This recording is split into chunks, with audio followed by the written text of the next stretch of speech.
mahsulotlarini qayta ishlash uchun Xalq bankidan kredit olgandim.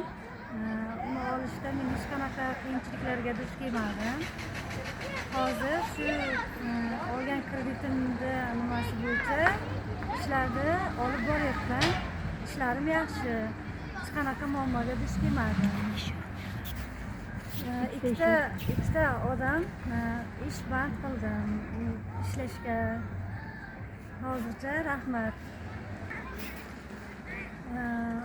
Un mahsulotlarini qayta ishlash uchun Xalq bankidan kredit oldim.